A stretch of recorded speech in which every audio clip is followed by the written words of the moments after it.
Salam, salam sejahtera di dalam kasih Tuhan Yesus Kristus. Sebelum kita melangkah hari ini, mari kita bekali dengan kebenaran firman Allah. Biar firman Allah pada kesempatan pagi hari ini menjadi motivasi, penyemangat untuk kita melangkah hari ini.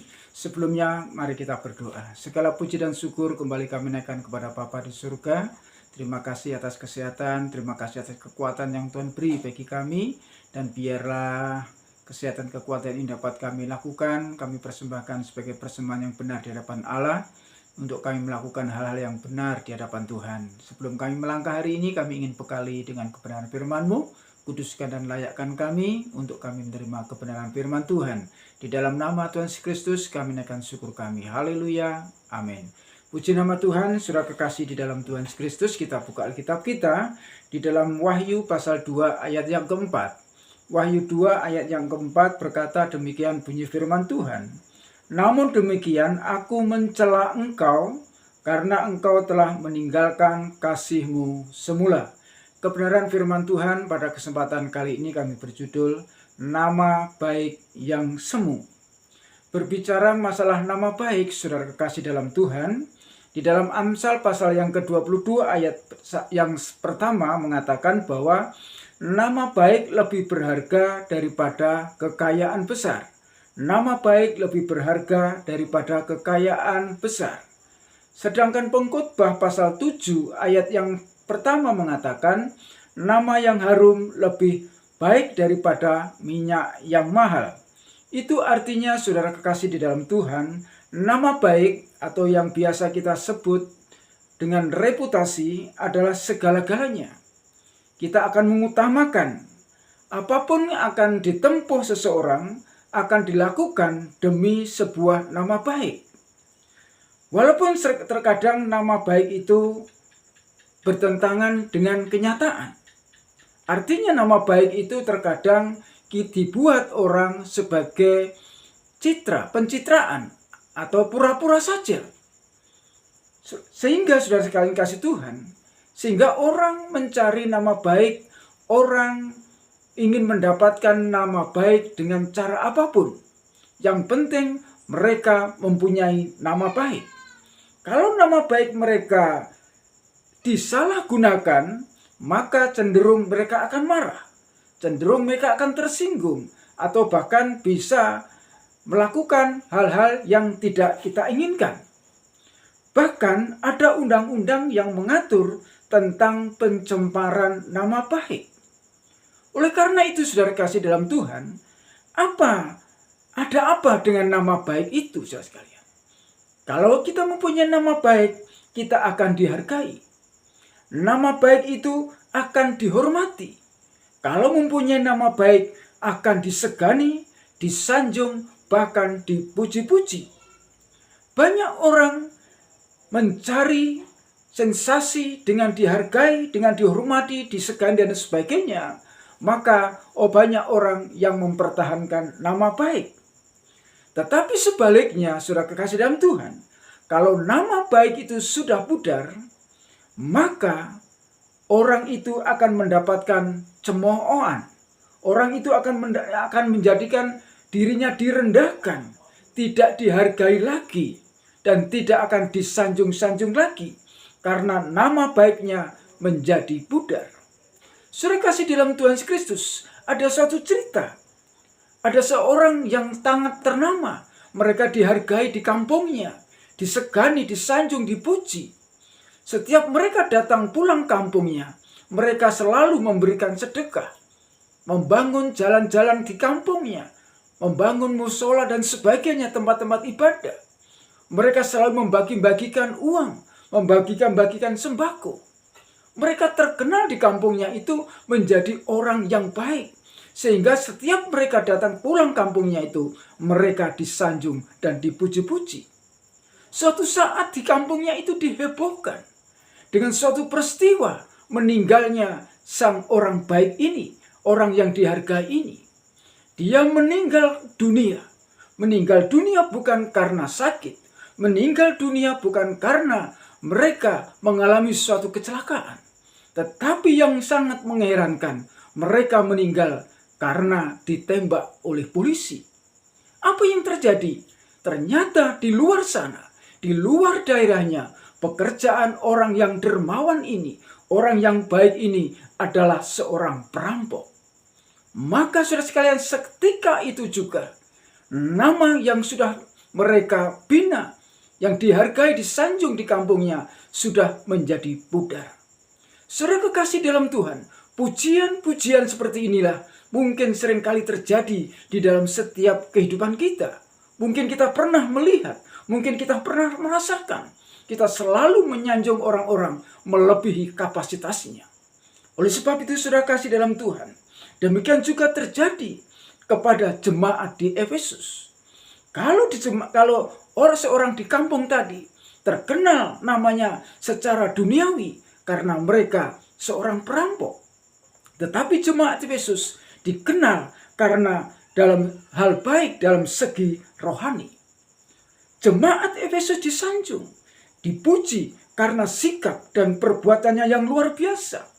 Dalam segi rohani, dia mempertahankan iman mereka kepada Yesus, tidak gentar meski menghadapi badai menerpa di dalam kehidupannya.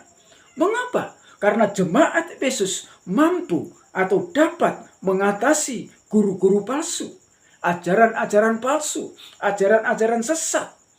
Jemaat Efesus tetap tekun, tetap sabar, meskipun ada masalah-masalah yang menghampit, yang menghadapi mereka.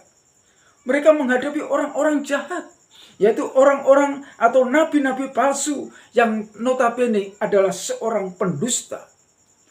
Jemaat Efesus tidak mengenal lelah. Mereka mempertahankan iman mereka, mempertahankan kepercayaan mereka, tidak terpengaruh oleh pengaruh-pengaruh atau budaya-budaya lain, tidak terpengaruh oleh ajaran-ajaran sesat. Mereka tetap percaya kepada Yesus. Tetapi firman Allah yang kita baca pada kesempatan pagi hari ini dikatakan, demikian aku mencela engkau karena engkau telah meninggalkan kasihmu yang semula. Kok bisa, saudara sekalian? Jemaat Efesus yang sudah disanjung mempertahankan iman mereka kepada Tuhan. Mereka mampu menghadapi guru-guru palsu, menghadapi nabi-nabi pendusta. Tetapi di dalam Tuhan tidak dipandang yang baik oleh Tuhan. Sebagai jemaat yang mempunyai nama baik, yang mempunyai reputasi yang baik. Pandangan manusia berbeda dengan pandangan Tuhan. Oleh karena itu saudara kasih dalam Tuhan, jemaat Efesus dicela oleh Tuhan sendiri karena mereka meninggalkan kasih-Nya yang semula. Karena apa saudara sekalian? Karena meninggalkan kasih-Nya yang semula inilah sehingga Tuhan mencela jemaat yang ada di Efesus. Sehingga nama baik jemaat Efesus menjadi nama baik yang semu. Tidak lagi menjadi nama baik yang sesungguhnya, tetapi menjadi nama baik yang semu. Saudara kekasih dalam Tuhan, nama baik yang semu inilah nama baik yang tidak menyenangkan hati Tuhan. Artinya Tuhan tidak melihat iman mereka dari awalnya, tetapi jemaat Yesus, tapi dilihat akhirnya. Tuhan melihat akhir daripada iman dan perbuatan daripada jemaat Efesus. Kalau kita baca Pengkhotbah pasal 7 ayat yang ke-8 mengatakan, akhir sesuatu hal lebih baik daripada awalnya. Nama baik jemaat Efesus mengapa menjadi semu? Karena sudah tidak tulus lagi. Mengapa? Karena timbul kesombongan. Kalau kita baca dalam ayat yang kedua dan kita baca ayat yang ketiga, betapa luar biasanya jemaat Efesus ini. Mampu menghadapi segala sesuatunya, tetapi Tuhan mencela mereka karena timbul kesombongan, timbul keangkuhan, karena mereka merasa bisa, merasa mampu menghadapi segala sesuatunya. Oleh karena itu saudara sekalian, jemaat Efesus dicela Tuhan karena sudah tidak tulus lagi. Ada pengakuan diri, ada ingin menyombongkan diri di dalam setiap perjalanan iman mereka. Yang kedua, mengapa jemaat Efesus namanya menjadi bukan nama yang baik, menjadi semu? Karena meninggalkan kasih-Nya yang mula-mula. Jemaat Efesus adalah jemaat yang terkemuka, baik dalam jasmani maupun dalam rohani. Karena Efesus adalah kota terbesar di Asia Kecil. Karena terkenalnya inilah timbul perpecahan. menganggap yang satu lebih penting daripada yang lain, merendahkan yang lain. Sudah tidak ada persatuan lagi, sudah tidak ada kesatuan lagi. Mereka hidup sendiri-sendiri, mempertahankan iman mereka sendiri-sendiri. Tanpa ada belas kasihan, tanpa ada kemurahan, tanpa ada persahabatan, tanpa ada persatuan kembali. Mereka punya sikap yang saling mencela. Inilah yang dicela oleh Tuhan, yang tidak dianggap oleh Tuhan kembali, karena sikap dan tindakannya sudah di luar kemampuan mereka, yaitu mereka meninggalkan kasihnya yang semula. Demikian juga terjadi dalam setiap perjalanan kehidupan kita. Kalau kita meninggalkan kasih kita yang semula, maka Tuhan juga akan bertindak. Tuhan tidak akan mengingat kita, bahkan Tuhan akan mencela perbuatan kita. Jerih lelah kita yang sudah kita bina selama ini. Jikalau motivasi kita salah, jikalau motivasi kita tidak benar di hadapan Allah, maka sia-sialah pengorbanan kita. Sia-sia jugalah pengorbanan kita di hadapan Tuhan. Jerih lelah kita, pelayanan kita tidak ada gunanya sama sekali kalau ada kesombongan, ada perpecahan di dalam tubuh Kristus itu sendiri. Saudara kekasih dalam Tuhan, apa yang dapat kita pelajari dari pembacaan firman Tuhan pada saat pagi hari ini? Yang pertama, yaitu tetaplah pertahankan nama baik kita.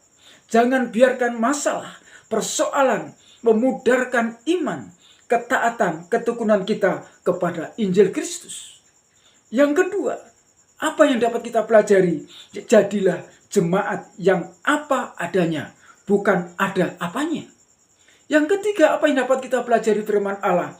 Yaitu bukan manusia yang menilai kita, tetapi Tuhanlah yang memberi nilai kita. Manusia boleh bersandiwara, menilai kita, menganggap kita baik, tetapi Tuhan tidak bisa dibohongi. Kalau hati kita sebagai anak-anak Tuhan berbohong di hadapan manusia, manusia tidak tahu. Tetapi jika kita berpura-pura di hadapan Tuhan, maka Tuhan lebih tahu dari segalanya. Oleh sebab itu, saudara kasih dalam Tuhan, lakukan segala sesuatu. Apa yang kita lakukan, kita perbuat adalah suatu ketulusan, suatu ketekatan hati. Tidak ada kesombongan, tidak ada kedengkian di dalam setiap kehidupan kita. Yang keempat, apa yang dapat kita pelajari?